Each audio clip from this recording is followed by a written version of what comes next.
I'm so happy to be surrounded by all these people drinking. Yeah. Reminds me of my childhood. Oh. Some people are raised Christian. I was raised alcoholic. You know. I actually don't drink anymore. I haven't drank for 9 years. Don't clap, because I'll relapse. It's a thin line, you know? Here's the difference between an alcoholic and like a normal person. I found out the other day, because I live in New York City, and I was sitting with my friend on the train in the morning. It's like 10 a.m. My friend's like a normal person, by the way, you know, as far as normal goes. And we're sitting across from a junkie at 10 a.m. So the junkie, he's just had his breakfast shot of heroin, you know what I mean? He's fully on the nod. He's just like mopping the floors, you know? He's just like a newborn baby, just... And my friend looks at this junkie and goes, oh, that is so sad. And at the same time, I went, holy fuck, he feels so good right now. That's the difference, you see. My friend was like, it's nothing but lost potential. I was like, he's back in the womb, what's the problem? That's what we all want. Now, there's some good things about quitting drinking. Well, there's one good thing. The rest of it, you're just raw dogging the whole world. Don't try it. It's terrible. But there is one good thing, which is that I lost like a shitload of weight when I quit drinking. I lost like 20 pounds right off the bat. Mostly water weight, just sobbing a lot. Yeah. Crying's good for you, you guys. It is. It's like taking an emotional shit, you know? You gotta get the dirt out. It's just an enema for your feelings. And if you didn't laugh at that, it's okay. You're not comfortable with women shitting because it's powerful. Okay? It is.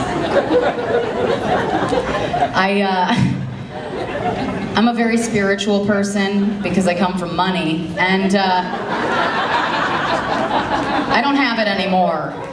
I don't have it anymore. I mean, I made a lot of mistakes to get here, is what I'm saying. You don't come from money and become a stand-up comic because you got it all together. You don't. But I'm very spiritual. I'm into astrology. Is anybody into astrology? Yeah, like one single woman. It's like, no, everybody hates it, okay? I mean, I swear, if I talk about it at a party, it's like the worst. People will be like, oh, you're into astrology? That's nice, you fucking witch. I'm like, oh my God. Are you a Virgo? They hate that. They're like, how'd you know? I'm like, well, you're an asshole. It's a 1 out of 12 chance, buddy, you know? I do like a lot of weird spiritual crap where like I see a holistic therapist, right? He gives me some weird advice. He was like, you should treat your dog as your spiritual guide and model your behavior after her. Which turned out to be fantastic advice because her face is in her pussy 24 hours a day. So my back feels amazing. I'm very relaxed as a person. I am. Yeah. I've tried all kinds of shit. I tried prayer. And I don't know, people pray every day. I've tried it. It doesn't work for me. I feel ridiculous. I feel like I'm leaving a creepy voicemail for God, you know? I'm like, dear Sky Daddy, please get me dick this week, but also let's end ISIS. It just feels weird, you know? I quit my job recently, which, to do what I really, really love, which is nothing, and, God, it feels good to follow your dreams, guys, it does. Yeah, thank you. It's very brave of me, I know.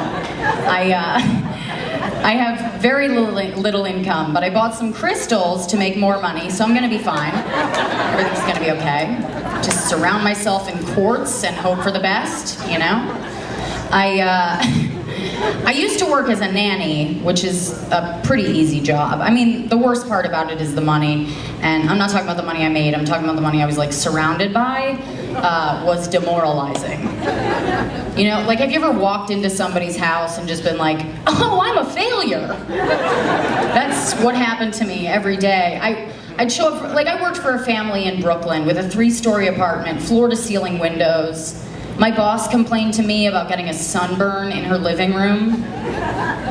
I was like, oh, holy shit, your problems are better than my dreams. I would trade cancer for this apartment today. I'll rent out the 3rd floor to pay for the chemo. I'll be tanning on the couch by Tuesday. I don't give a shit.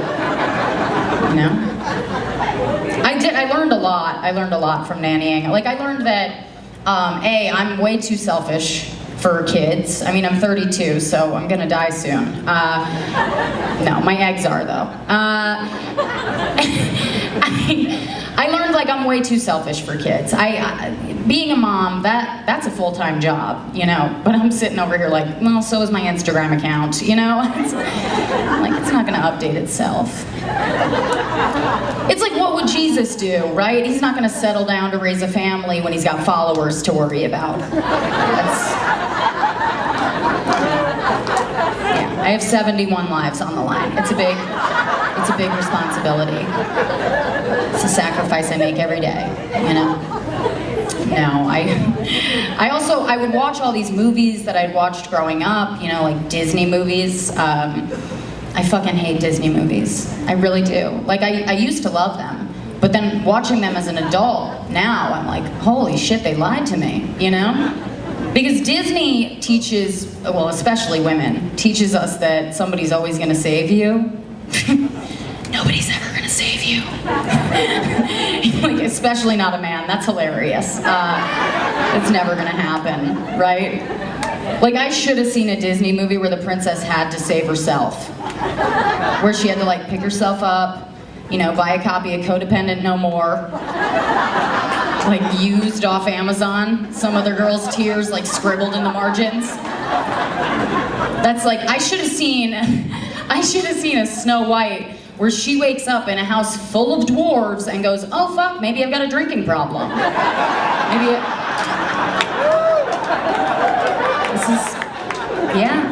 I should take care of that. Go to a meeting, I don't know, you know, I don't know. That's what I had to do. Not that I slept with 12 midgets, but no, I definitely, that's what you're supposed to do. You're supposed to, like, learn to love yourself before you can love somebody else.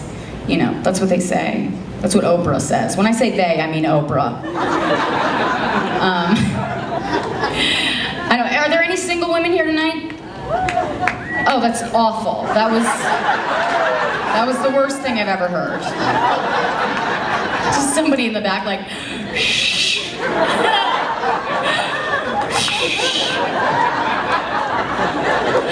It's okay, just don't make a sound next time. You know? That was the worst thing. Here's the thing, I loved being single, man. I really did, and I wasn't even faking it. You know, like I actually, like, I was single for a long fucking time, and that shit was working out. Okay, that was going very well. I felt like I might be the one, you know? I was like, holy shit, I could spend the rest of my life with this girl. You know, I like the same movies as me. I like the same food as me. I make myself come every time. That's my list. It was a match made in heaven, you know? Now that I'm in a relationship, I feel like single me is like the one that got away. I'm like, oh, she was fun. I loved myself so much it was getting in the way of my sex life, okay? And I'm gonna tell you guys a pretty intimate story, but I was in bed with this one guy, right? And in the middle of sex, he leans in and he was like, whose pussy is this? I was like, my pussy! Like I thought we were doing affirmations, you know? I was like, oh, my bad, sorry. Yeah, he beat it by morning, not in front of me. I mean, he left. I definitely, I don't know. I'm in a relationship now. I've been with my boyfriend for 2 years.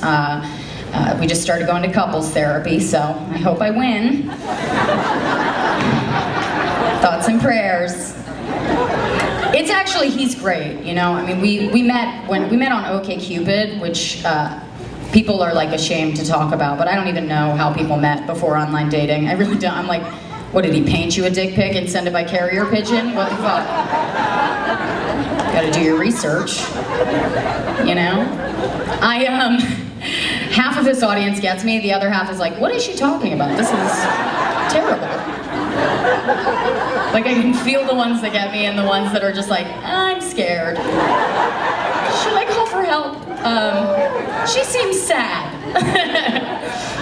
No, I definitely, so we met online, and I had been dating in New York for 10 years by the time I met him. I was 30 years old. I was basically a rescue dog, okay? I was just like, just don't hit me and let's lie down, okay?